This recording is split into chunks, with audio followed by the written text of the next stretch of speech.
Hi, first graders. It's Miss Clark here. I'm going to read another story for you guys to go along with our animal unit.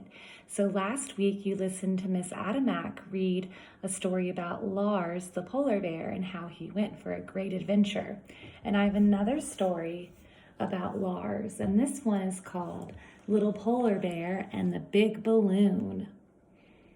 So looking at the cover, what do you think Lars is going to do in this story? As I'm reading, I want you to think about your favorite part of the book. That is what you're going to read. That is what you're going to draw and write about today after you listen to the story. Little Polar Bear and the Big Balloon. Lars, the little polar bear, lived at the North Pole. He didn't mind the cold. He was used to ice and snow and chilly winds. But today the sun was shining for a change, and Lars was basking in its warmth. If I could have one wish, thought Lars. Watching the seagulls circling high above him, I would like to fly. Perhaps not as high as they do, but...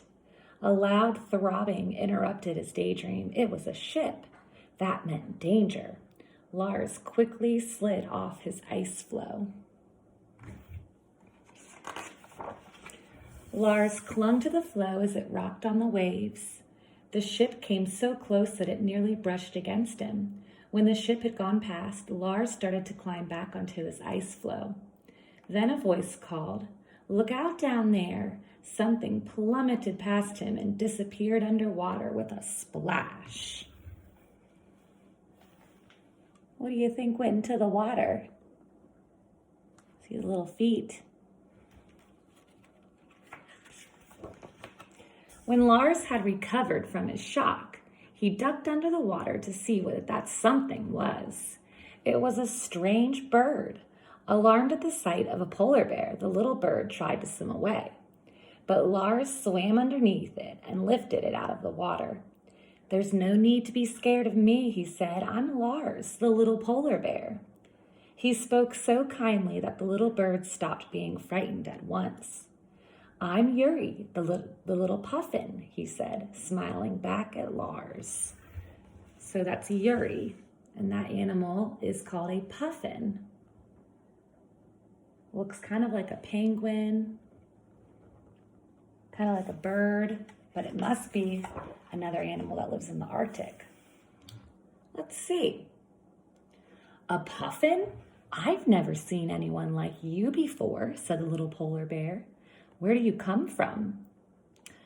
"Far, far away from here," Yuri told him. "I was fishing one day, and I accidentally dipped my wings in an oil slick. I just managed to get onto that ship, but I couldn't lift my wings anymore. I've been on the ship for days and days with nothing to eat. Then I saw land at last, and here I am. Now I'll never get home again," he said sadly. "Of course you will. I've helped lots of animals find their way home," Lars said comfortingly. "Look, the ship is dropping anchor." "That's good." "Why is it good?" asked Yuri. "Because you'll need the ship to show you the way home." Where do you think Yuri is supposed to live? He just said that he doesn't live in the Arctic. He's not in his right habitat. "I can't help you fly," said Lars, "but I can make your wings feel better. When we polar bears have a pain, we always go to hot springs. I'll take you there. Follow me." The little puffin's webbed feet made it hard for him to keep up with Lars. "Flying really is the best way to travel," he sighed. "I'm sure it is. I'd love to fly myself, but jump on my back and we'll get there faster." When at last they arrived at the steaming hot spring, Lars found it hard to persuade his little friend to get into the bubbling water. "Are you sure this won't hurt me?" Yuri asked anxiously. So he's worried about going into that hot water. But once he was in the water, Yuri enjoyed the warmth. Soon the oil had washed off his wings, but he still was too weak to fly. Disappointed, Lars and Yuri walked back to the ship. They were almost back in the bay when they saw a huge ball ahead of them. Lars was shocked, but Yuri said calmly, "People fly in those things. I've seen them myself." "Fly," said Lars, laughing, "in something as big as that? With no wings?" He couldn't believe it. So there's that big hot air balloon. Lars was curious. He wanted to examine the big round thing more closely. Yuri wasn't sure this was a good idea. "Come on, Lars," he said. "It's starting to snow." But Lars was already climbing into the basket. He found cables and levers, buttons and little lights. "Come here, Yuri, you've got to see this," cried Lars eagerly, helping the little bird into the basket. As he did, he accidentally pushed something. There was a loud hiss. A flame shot up over their heads, and before Lars and Yuri knew what was happening, the balloon took off. It climbed higher and higher through the swirling snowflakes. The basket was rocked and buffeted by the snowstorm. Lars and Yuri nervously huddled together as far away as possible from the roaring flame above them. When Yuri summoned up the courage to look over the edge of the basket, he saw they were already too high to jump out. "We're flying higher and higher, Lars," said Yuri. "Flying? Higher and higher?" Lars gulped.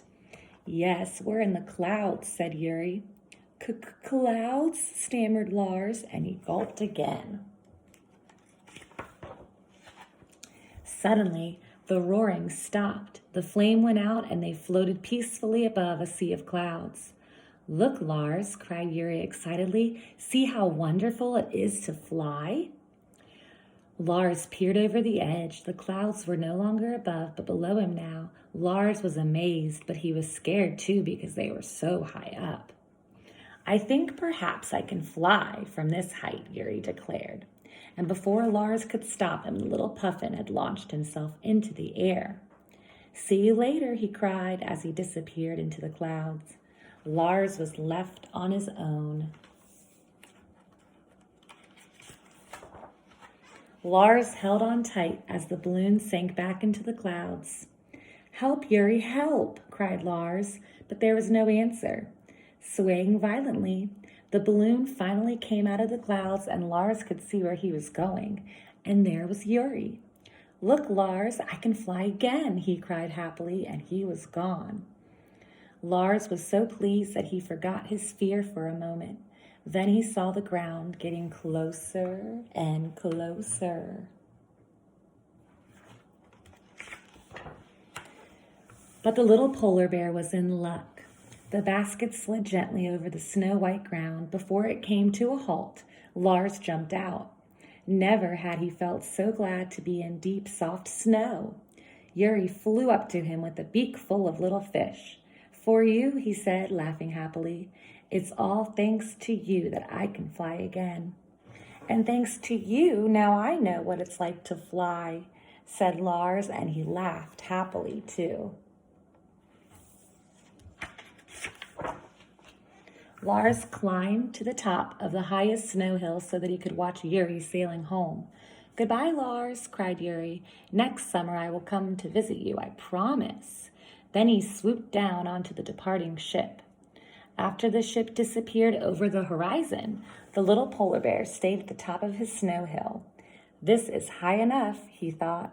"I don't need to fly. I have a friend who can, and that's good enough for me." Now, before I read, I asked you to think of what your favorite part of the story is. So now you can get a piece of paper and you can draw and write about your favorite part of the story. As you listen to this story, think about how it related to the book you listened to last week that Miss Adamak read about Little Polar Bear. How were they the same and how were they different? Think about the habitat of Lars and the puffin. The puffin couldn't live in the Arctic because of his webbed feet and how it was so cold. Think about what would happen if the polar bear tried to go to the puffin's habitat. You're going to write about these kinds of things during Writer's Workshop later this week. I hope you guys enjoyed the story, and I hope you are well.